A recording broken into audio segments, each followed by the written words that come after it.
Welcome back to the Momentum Sports Podcast. If you're new here, please consider hitting that like button and hitting that subscribe button. Comment down below your thoughts. Derek and I love talking about college sports, especially college football and college basketball. We're excited to get on to this next topic that you came here for. So let's get it. All right, so we have another SEC matchup reaction. We've got Kentucky over A&M. Kentucky wins 81-69 over the Aggies without Wade Taylor for A&M. He's been out for a couple games now, and the beginning of this game, the line was at. Looks like it opened at 6.5 Kentucky and it closed at 7.5 Kentucky. This game kind of went about how you expected. A&M was going to fight, and they did take a decent lead at one point. They were up 18-12. But from there, Kentucky, took the lead again, and then they kind of went back and forth for a little bit until about halftime. And then in the second half, Kentucky led the whole entire half and pretty much dominated. That's kind of been the story, is Kentucky has much stronger second halves than first halves. And again, with A&M missing Wade Taylor, it's going to be a little bit it's going to be tougher for A&M to win in this type of environment. Rupp was, crazy, loud, energized, ready to go, and A&M they didn't have the horses to keep up. Derek, what were your thoughts on this game? Well, to me, it looked like Texas A&M was doing pretty good, keeping it close. But we all know Kentucky's second half team, and guess what happened in the second half? Kentucky exploded, Texas A&M relaxed, typical Aggies, and A&M lost. You know what the key contributions to that was? Let me see here. I'm looking at it right now. Field goal percentage. Guess who won? And that UK, Yep. Kentucky. Yeah, I guess who won the 3-point percentage? Kentucky. Guess who won the turnover? 17, Kentucky. Guess who won the rebounds? Kentucky. You know what that equals to? Success. And I'm pretty Yep. sure that came a lot from the second half. And you know what? It's not about how you start, it's how you finish. And Yep. that's how you become a champion. And Kentucky is finally finding their foothold. And they're going to Maybe. be a champion. They're going to No. go to the Final Four. It will happen.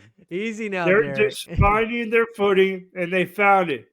I don't care what this guy has to say over here to my over here, Hey, but I easy can tell now. you this: Kentucky is winning the whole thing.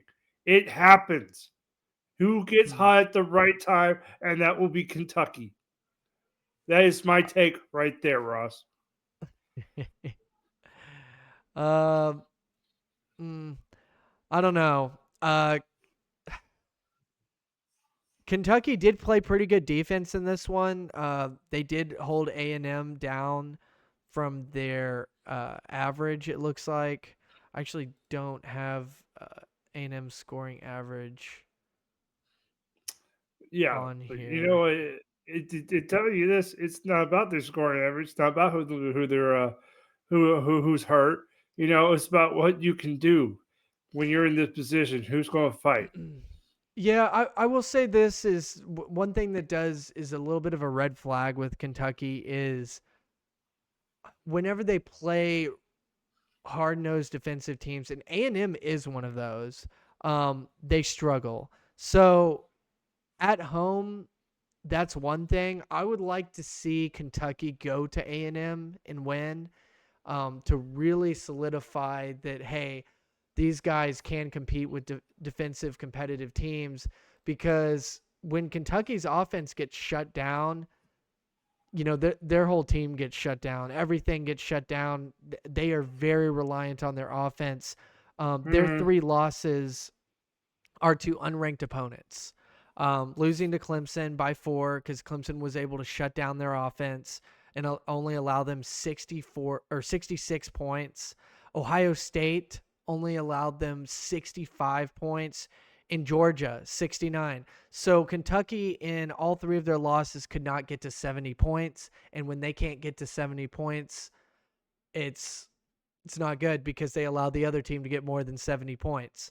As you can see, A&M got 69 points, so very close to that 70 mark. So it looks like the formula here is hold Kentucky under 70 points, and you've got a good shot of winning because, yeah, in most of these games, they are not holding their opponents even – well, they'd held Colgate to 67.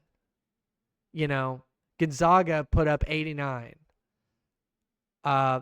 So anyway, we'll see what happens, but that is something for me that catches my eye, and just to keep an eye out on Kentucky whenever it comes to that 70-point field is if they get held to 70 points, are they winning or losing?